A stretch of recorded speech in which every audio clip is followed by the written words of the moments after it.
I'm back. No, the title is not too good to be true. Let's talk about sex. Everyone in the world has a different opinion on what they think sex really is, but mine is the correct one. Do you remember your birds and the bees talk? Why is it called the birds and the bees talk? Anyway, it probably went something like, Daddy, where do babies come from? I don't know. Ask your other dad. Dad, how do I make a baby? You'll find out when you're older. Stop asking me silly questions. Get the out of my house. We'll talk about the you'll find out when you're older thing later. Almost every single answer that you're going to get during your birds of the bees talk is at least confusing, at most vague, but all of it isn't helpful. So I hate to break it to you, but where do babies come from is not a sex talk. It's a biology class. You can make a baby without ever having sex, and most of the sex people have does not result in a baby. Guys, sex is not about babies. It's about pleasure, connection, intimacy, and a million other things. If your sex talk started and ended with how sperm meets egg, you didn't have a sex talk. You got a farm safety manual. In moo, am I right? Cows hate her. One easy trick to make human intimacy actually make sense. And some of us didn't even get the talk from our parents. Maybe you sat through your 8th grade gym teacher mumble through a 1900s propaganda pamphlet while avoiding eye contact. It was less education and more, don't get pregnant or die. So if you're looking for the truth about sex and you don't have a herd of cattle, then good news, you're in the right place. She's a lesbian. It's illegal for her to lie. So if that's you, I'm so glad you're here. If you want to support me to keep making videos like this, become one of my patrons on Patreon, link in the description. This is a video about baseball. Don't leave. You're here to find out what lesbian sex is, and we'll get there, don't worry. But first we have to talk about what all of the wrong people think sex is. All the wrong people. Normal people, the world, society at large, the patriarchy. I'm just kidding. According to the pamphlet they hand out at like Bible camp or whatever, sex is one thing. They're wrong, but they say it's penis and vagina. And anything else that two people can do together is like foreplay or fooling around, other stuff, everything but. Or the worst thing of all, baseball. I want you to tell me the names of the fellas on the St. Louis team. I'm telling you, who's on first, what's on second, I don't know who's on third. You know the fellas' names? Yes. Well, then who's playing first? Yes. I mean the fellow's name on first base. Who? The fellow playing first base for St. Louis. Who? The guy on first base. Who is on first? Well, what are you asking me for? According to the like straight culture rule book, third base is mouth stuff, home run is penis, and lesbians are just stuck in the dugout braiding each other's hair. And let me tell you what, lesbians love softball. So this is like a particular hate crime. You know what I mean? I think we'll have to bleep hate crime. So defining sex as this like one specific type of behavior only able to be done by one specific type of person, and then throwing everything and everyone else into like an other category that is like weird or less than, isn't just goofy, it's a lie. And it's confusing. So if someone with no arms walked up to you and said, I have a perfect batting average, of course you would be like, how the do you hit a home run? Do you use a special bat or something?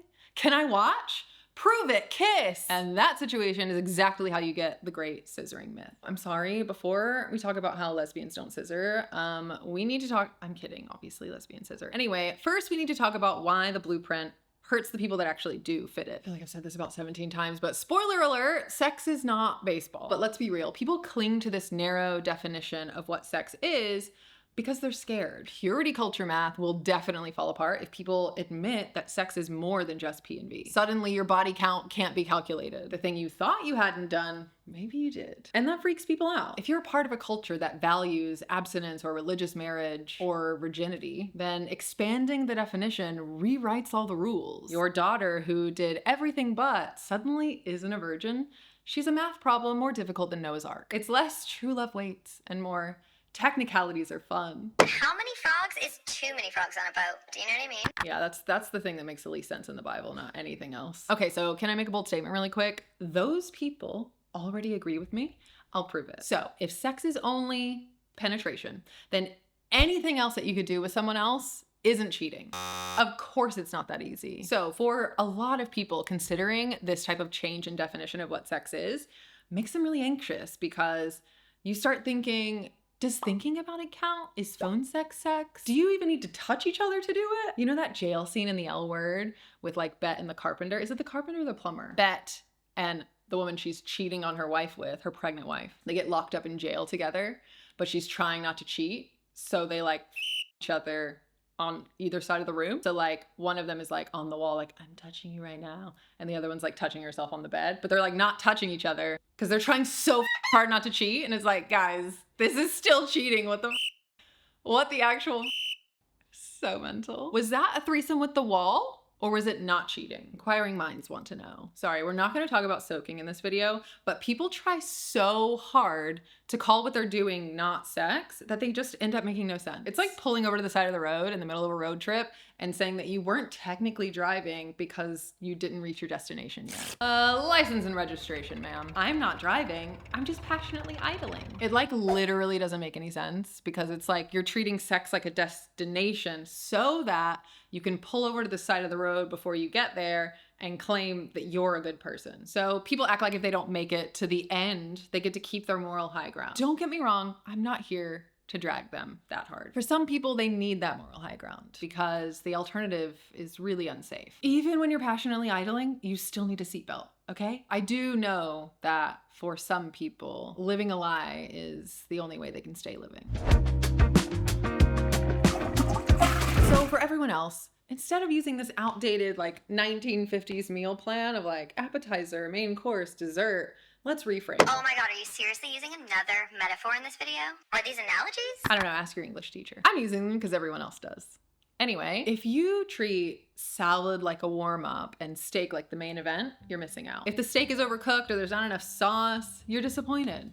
You skip dessert, you skip cleanup and cuddles. You tell your friend the steak was terrible, and when they ask how you ordered it, you go, order it? They just brought it out to me. You're literally insulting a delicious salad because you're fantasizing about an imaginary steak. Like imaginary but obligatory steak. If you think that salad is just there to like get you hungry for the main event, the important part of dinner, then while eating the salad, you're just thinking really silly things. Is it going to happen? I wonder if it'll be good. I'm getting so hungry. When am I gonna be able to eat? Babe, you're eating right now. You're eating. The sex is happening. It started when you made the dinner reservation. Putting steak on this like undeserved pedestal risks disappointment of all 5 other courses and makes you ask really annoying questions like, where do vegetarians get their protein? Which of these vegetables is the one with the penis? Vegetarians and vegans are laughing at you. And so are lesbians. I'm so sorry. There's a bean joke in here somewhere. Beans have so much protein and they can last all night long. You know what I mean? Am I gonna get demonetized for being too implicit in this video? Okay, here's the secret. There is no universal hierarchy of sex acts. There's no master list where like holding hands is level 1 and penis and vagina is the final boss. It's not a ladder you climb so that you can get your complete sexual activity stamp. Suddenly we're trading favors. People are classed as primaries or secondaries, direct or indirect pleasure, and we start looking at intimacy like it's a currency. Boo, capitalism. Do you know what creepiness is? According to Allison Moon, who wrote Girl Sex 101, amazing book, it's doing or saying something with the expectation of getting something back. That pressure to reach some mythological endpoint is what takes you out of the moment because you're mentally scribbling IOUs when you're in the bedroom.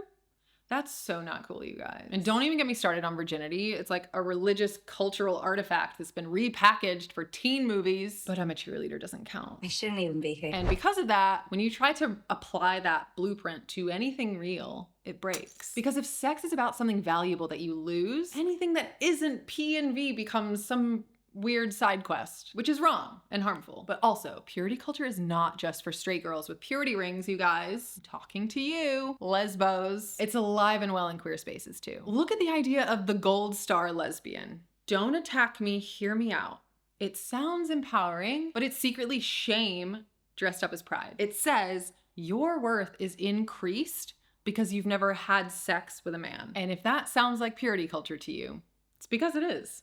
Just with a rainbow filter. But look, I get it. When so few of us escape compet with our skin intact, the urge to celebrate those of us who do makes sense. But it's still harmful, especially to late bloomers and survivors, but sometimes to the gold stars themselves. I've watched friends of mine be terrified to follow their own curiosity because they didn't want to lose their status. Telling you your shield is actually a weapon doesn't make you more unsafe, because it was never a shield to begin with. And if anyone that's a man listening, lesbians, stay away from them. So we're scared to expand what sex can be because we live in a world that is obsessed with keeping score. The concept of body count, anyone? Think about it. If real sex with a man and real sex with a woman are completely different things, then does every trans mask I hooked up with before they transitioned just like get removed from the tally? Is this Jesus's loophole that I've been hearing about? So does someone who only does backdoor shenanigans, there's gonna be an AlgoSpeak translator link in the description. Does someone who only does backdoor shenanigans because of a disability or pain in the front door area, does she still technically have her virginity? I was half a virgin when I met him. Also, what is the number supposed to be? What's a good number? What number makes me a good person? What body count number makes me clean or valid or desirable or deserving of human dignity? Instead of what's your body count, what is the question we should really be asking? Oh, I know. Is it how many songs have you just really heard? You know? Wow, Snippy, you are really smart. I just named the scissors Snippy. That's a really good question. But hey, if you think all this stuff isn't that deep, here you go, I made you this. Bottoms up, darling.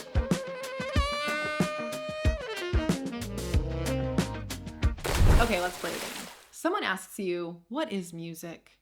Are you confident enough or arrogant enough to be able to answer that question for every single person on planet Earth? Quick, did your definition include jazz and rap and drum circles? Cool. What about screaming into the void during finals week? What about deaf people? Gotcha. And this is exactly what we do with sex. So when we say that we're able to actually define things like that, we're pretending. We pretend that we're able to say music is one thing, one definition, one instrument. Honestly, piano would be the one to pick if we were picking one. Stay mad. All right, way too many metaphors alert. Save it for later, seriously. Anyway, back to sex. If you try to define it too narrowly, now everyone else is either broken, diseased, or lying. Meanwhile, sexual orientation, sexual behavior, and sexual attraction do not always line up. It is useless to keep sorting sex stuff into like 3 little boxes: hetero, homo girl, and homo boy. We seriously need to fire the architect because the blueprint is trash. Let's talk about who gets hurt first. People with disabilities and aro-ace people. When society decides that certain bodies equal no sex life, or worse, that some people should be actively deprived of a sex or love life. We're not in Kansas anymore. We're talking human rights violations. Literally, Kansas is the biggest place for human rights violations in the world, actually. I'm a lesbian, I'm not allowed to lie. Think about it. When you say, this disabled adult with an intellectual disability has the mind of a 10-year-old, and then what we know about children is that they are not entitled to bodily autonomy and are not sexual, you are basically infantilizing grown-up adults. And once you infantilize an adult for their whole life, you don't have to teach them about bodily autonomy or consent or sex ed or pregnancy. Now you can just tie their tubes without their consent. And if you don't tie their tubes, you can just take their babies away and sell them to rich people. Talk about a flip, am I right? Flipping babies coming to HGTV this fall. And while all that's happening, allosexual disabled people, folks that do experience desire, are labeled as non-sexual. Meanwhile, actual asexual people are out here thinking, wait, am I broken? Am I a malfunctioning human? By the way, abstinence and celibacy and asexuality are distinctly different things.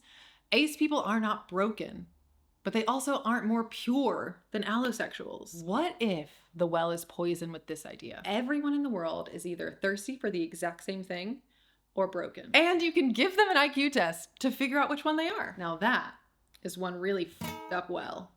Do you want to take a sip yet? Oh my God, I said that really British. How do Americans say it? Do you want to take a sip yet? It feels so wrong. Do you want to take a sip yet? Why did I just get girly pop? What the f? Now let's talk about the kids, the queer ones. And no, this is not about being too inclusive or too woke or too politically correct or whatever your uncle yells about on Facebook. It's about consequences. Only 9 states require sex education to mention that LGBTQ people exist. Let's say that again. 9 out of 50. Honestly, it might be 8 by the time this video goes live. Even really good sex ed is not even close to being inclusive to intersex kids. But if sex is defined as that thing with the penis and vagina that ends in pregnancy, what does that do to queer kids? You tell a 14-year-old don't have sex and then tell lies about how to define what sex is. Then when something happens, they might not even be sure it was real. They have no blueprint to practice consent, no model for desires and boundaries, and then it causes things that sound like they make no sense. Like this study that found that queer folks are way more likely to experience teen pregnancy. Yeah, chew on that for a second. Yeah, Jenna, WTF is right. Quick question, how many queer adults did you have in your life at age 13? If your answer is none, then congrats, you already understand the isolation part of this equation. Queer youth really struggle to access sex ed made for them, healthcare services, or support networks. Lack of support and understanding from families, schools, and communities cause feelings of isolation and vulnerability, which make it so much more difficult to make informed decisions about anything. Sexual health decisions are way too important. Imagine if seatbelts only fit tall people, and all of the PSAs about car accidents said to wear this one-size-fits-all seatbelt, and then everyone in your life said that you don't need one because you're short. If you needed one, then they would make it in your size. And now short people are flying through windshields and people are going, well, you should have just grown taller. Queer kids are not unsafe because they're queer. They're unsafe because we didn't build them a damn seatbelt that fits.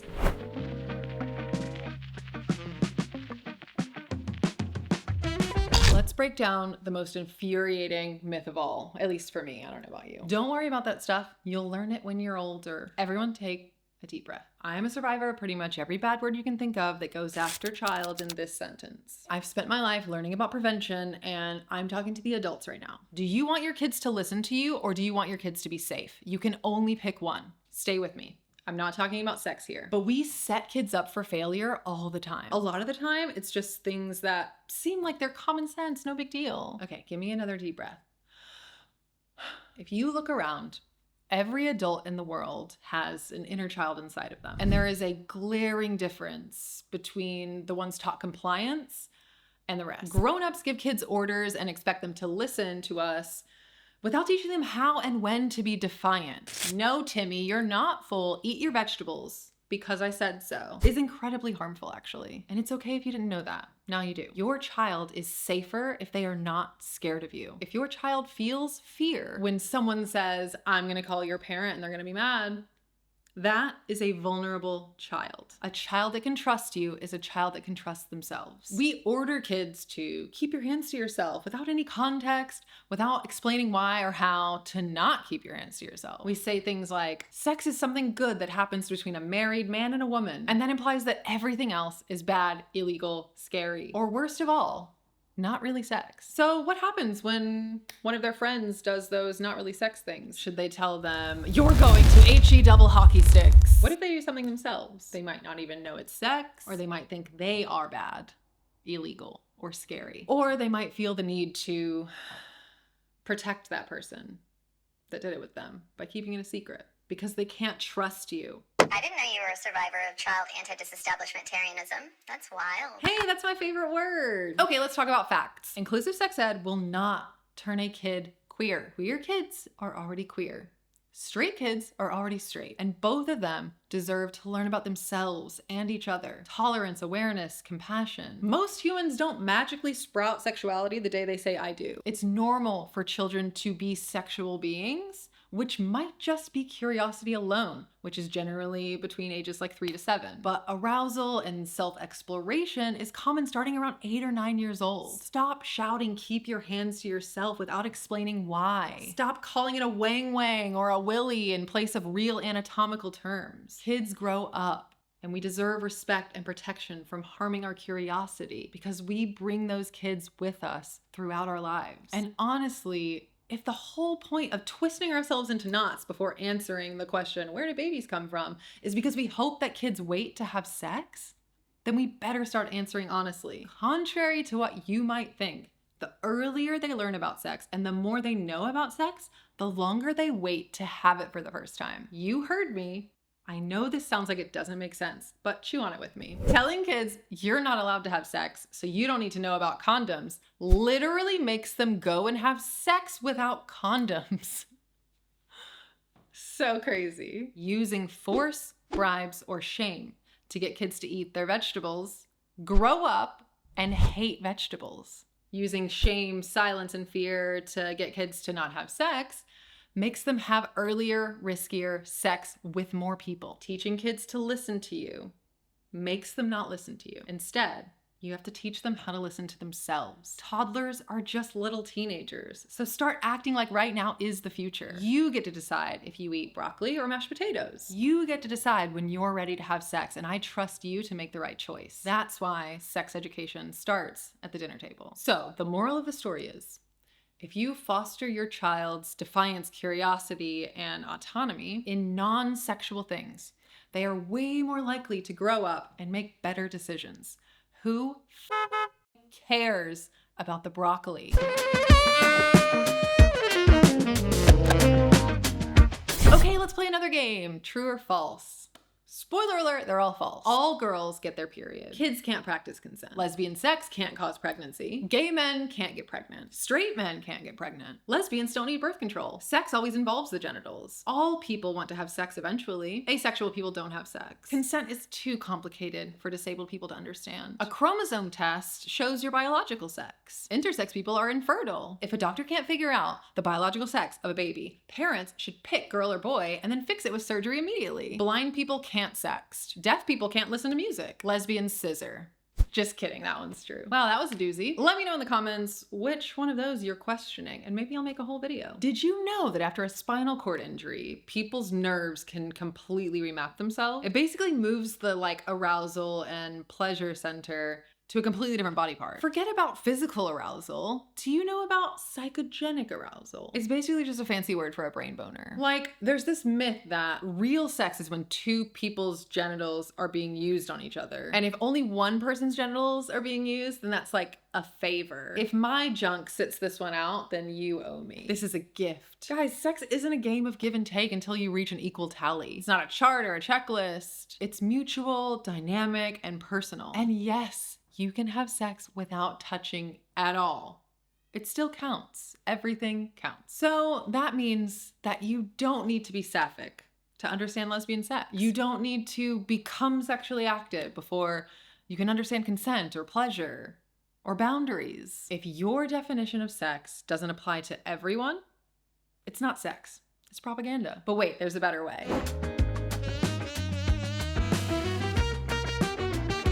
Okay, so you've heard what sex isn't. You've heard how and who is harmed by those lying little boxes. And I told you at the beginning that my definition is the correct one. So here it goes. Sex is arousal with the intention of achieving something. And you and or your partners get to decide what that something is. Maybe it's pregnancy, maybe it's pleasure, maybe it's connection. Maybe it's release, power, intimacy, healing, joy, mischief, art, protest, affirmation, identity, curiosity, or maybe it's all of them or something else. I don't know what you're into. Sex is sometimes shared, sometimes solo, and arousal can be physical or mental or both. If you're solo, you get to decide the something, and if other people are involved, they also get to decide. That's it. That's sex. Sex isn't a behavior that belongs to a body part. Choreography passed down from our ancestral cishetes. It's not a reward for fitting into the right box. There is no sex act tied to gender or identity. There isn't some menu where choosing fingers means gay and penis means heterosexual. You don't stop being straight because you don't want P and V. And you're not a lesbian because your sex doesn't look like a corn category. Move over, baseball and escalators, get in the bin. I'm British now. Are you ready for my own personal metaphor? Sex isn't baseball, it's not a race, it's not a Google Maps destination where you arrive and someone hands you a baby. Is it the journey? Is sex the friends we made along the way? No, it's more like a playlist, like a music playlist or an album. Everyone has different taste in music. Some playlists are full of high energy bangers or all slow burns with long build-ups and no drops. Some people loop the same song, some put it on shuffle. Some people don't listen to music at all or can't. Respect. Silence can be intentional too. Withholding and anticipation is an art. So when someone says, this part right here, This is the real music. Queer people are like, that is literally the chorus of a Taylor Swift song. Also, sex without meaning isn't not sex. It's just a different song. You wouldn't say that a song isn't a song because it's ambient or it doesn't have lyrics or isn't your favorite genre. You also wouldn't listen to a whole album and try to convince someone else that only 3 minutes of it was really hearing the music. You can hear a song that changes your entire life. And to someone else, it sounds like nails on a chalkboard. And that's okay. Because sex, like music, is personal. Did you know that there is an album that is 3 years long? You do you. The real issue is that too many of us were told as toddlers, music is for grown-ups. You'll be given a playlist when you're older. Not just a lie, but an injustice. Just like there's age-appropriate music for kids, there's age-appropriate sexuality for kids. When kids do those fun touching rhymes to give each other chills, it's touching for the sake of pleasure, but don't get me wrong, it's not necessarily arousal or sexual, because remember my definition of sex? But it's an opportunity for learning. If you tell them, don't touch each other, instead of using it as a way to practice consent, you're making them miss out on healthy development. If you deprive them of like, I don't know, Baby Shark and Head and Shoulders, Knees and Toes, and then Olivia Rodrigo, or what do 10-year-olds listen to? If the first song they hear is dubstep or something, that's gonna cause a lot of big feelings. Then when we grow up, because we were deprived of learning and growing our own sense of self like we should have, we pop on the cishet patriarchy playlist and wait for the one song we've been told counts and ignore the other 90% of the album. It's not cool to autopilot through your sex life. We deserve better. Miley Cyrus's The Climb, definitely about lesbianism. What some people call masturbation, others call making love. What some people call everything but real sex, others call the best night of their life. So no, lesbian sex isn't some alternate genre, it's not a remix, it's sex. The definition is just bigger than you were told it is. No, I think it's bigger than you were allowed to think it is. Remember our What is Music game? If you said a song is something that is 3 minutes long and involves instruments and beats or whatever, you're gonna get bullied by birds, sued by crickets, or even worse, you'll never think you're talented enough to join them and make your own music. What is this reading Rainbow, Mr. Rogers-ass moral of the story? So the real problem here isn't each individual person's opinion on what counts. It's the hierarchy. The idea that sex only counts if it hits a certain tempo, involves specific instruments, and ends with the same chorus every time. That's bad for everyone. If I moan and there are no men around to hear it, did I still have sex? Yes, Aristotle. Yes, I did. If I experience pleasure and there's no penis around to take credit for it, am I still a virgin? Lesbian sex is not a riddle to solve.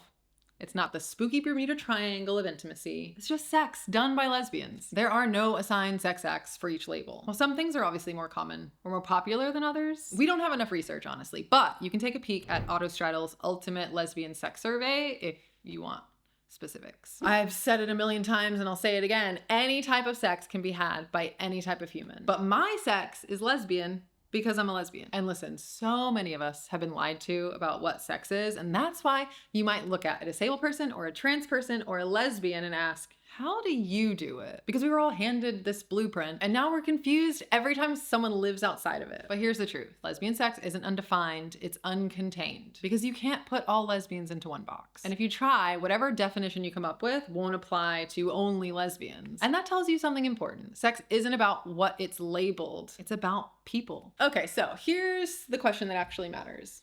What is sex to you? What's your favorite song? No one else gets to be the DJ of your desire. And if someone tries to hand you that old blueprint again, just smile and say, I actually make my own, and press play. Oh, and if you liked the video, like this video. And if you would like to help me make more of these videos, consider becoming a supporter on my Patreon. Send this video to your teachers, to your parents, to your ex, your group chat, and your arch nemesis. We're all overdue. And that's the lesbian tea.